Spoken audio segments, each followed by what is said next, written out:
Hello दोस्तों, आप सभी का स्वागत है आपके यूट्यूब चैनल हिंदी के तार में। आज हम एक नए विषय के साथ मिले हैं।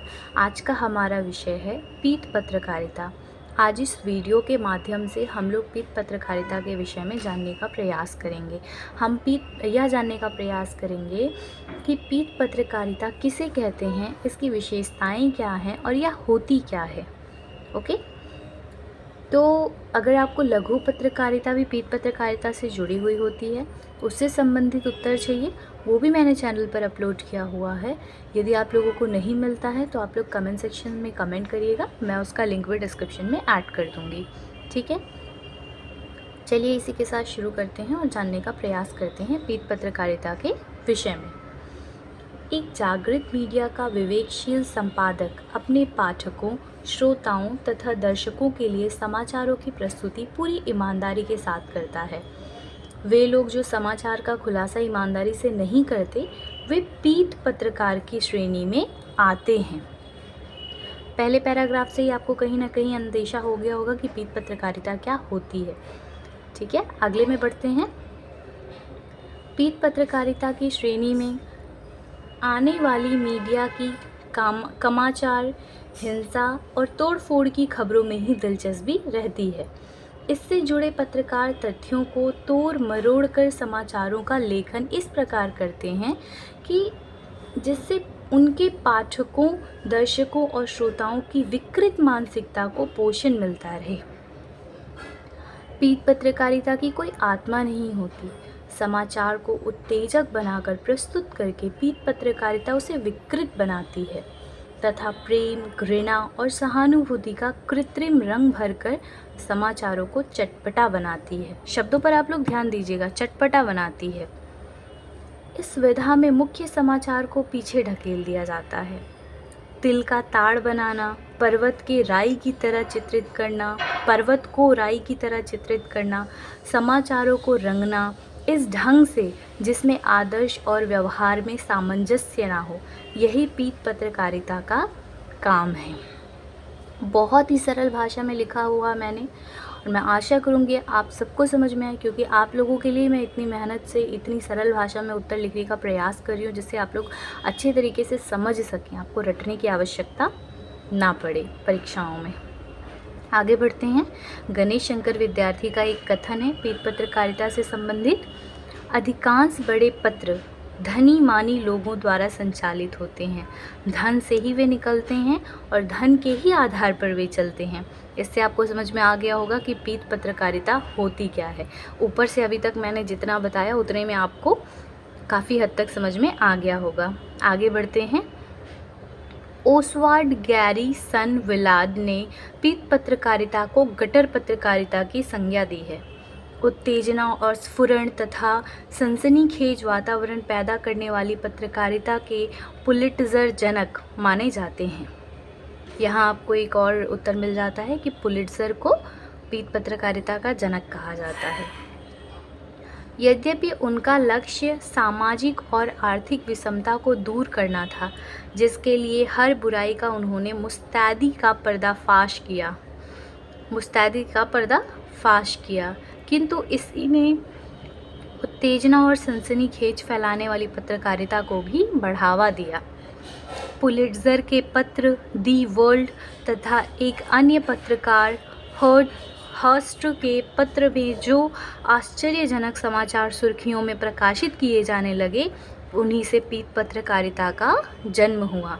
बाद में अनेक पत्रकारों ने पीठ पत्रकारिता को बढ़ावा दिया और आज इसका व्यापक रूप पत्रकारिता का हिस्सा बनकर रह गया है। पत्र प्रसार व अर्थोपार्जन की लालसा ने भी पीठ पत्रकारिता को बढ़ावा दिया, जिसके कारण आधारहीन, भ्रामक, सनसनीपूर्ण खबरें समाचार पत्रों की सुर्खियां बन रही हैं। इस पत्रकारिता ने पत्रकारों के भीतर दायित्व की भावना को गौण बना दिया। पाठकों को आकर्षित करने के लिए महज भड़कीले समाचार विशिष्ट तथा चटपटी शैली में प्रयुक्त किए जाने लगे हैं। रचनात्मक तथा उदात्त भावना से भरी पत्रकारिता का आधार मात्र छिछली बातें बन गई हैं। चरित्र निर्माण का आदर्श जाता रहा और यौन हिंसा, अपराध, कुकृत्य, बलात्कार आदि जैसी खबरों की भूल भुलैया में पाठक भ्रम के भंवर में डूबने और उतरने लगा है। पीत पत्रकारिता उस शरीर की तरह है जो आत्मा के ना रहने पर शव हो गया है। सन 1893 में पुलित्ज़र का समाचार दी वर्ल्ड रंगीन और आकर्षक बना दिया गया। रंगीन चित्रों के कारण पाठक इस पत्र की ओर अधिक मात्रा में आकर्षित हुए और इसकी बिक्री बहुत तेजी से होने लगी और प्रसार संख्या में भी पर्याप्त इजाफा हुआ।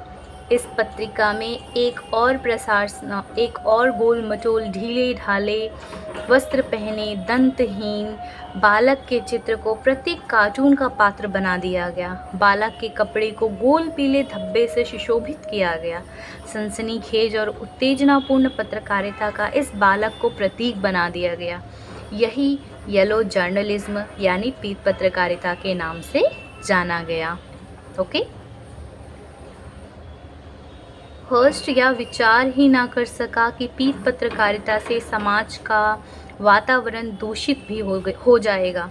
पत्रकारिता जिसका लक्ष्य सबको खबर देना, सबकी खबर रखना तथा सूचना एकत्रित करना व स्वास्थ्य मनोरंजन देने के अतिरिक्त सुशिक्षित करना भी है, जैसे उदात्त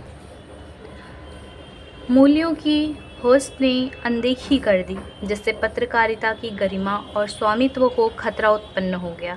पीत पत्रकारिता के संक्रामक रोग से समाज की आत्मा जर्जर हो गई। पीत पत्रकारिता ने आदर्शों की धज्जियां उड़ा दी। उत्तेजनापूर्ण खबरों के प्रकाशन के कई उदाहरण हमारे सामने आज मौजूद हैं।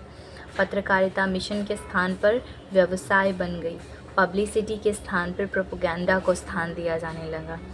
तो इस प्रकार हम कह सकते हैं कि पीत पत्रकारिता जो है सामान्यतः वो झूठी खबरों या सनसनीखेज खबरों को कहा जाता है। जो खबरें पत्रकार मसाला मिर्च लगा के हमारे समक्ष प्रस्तुत करते हैं, उन्हें पीत पत्रकारिता के अंतर्गत रखा जाता है।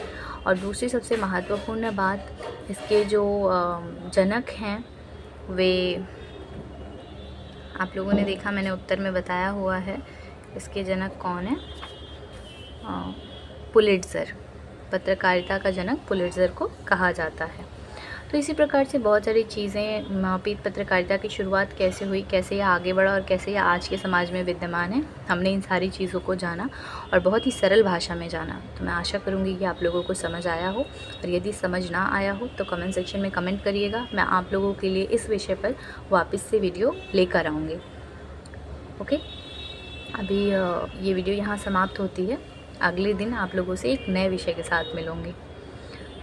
और अगर वीडियो अच्छी लगती है तो वीडियो को लाइक करें, वीडियो को अपने दोस्तों के साथ भी साझा करें, जिससे वे भी पीत पत्रकारिता के विषय में सरल भाषा में जान सकें।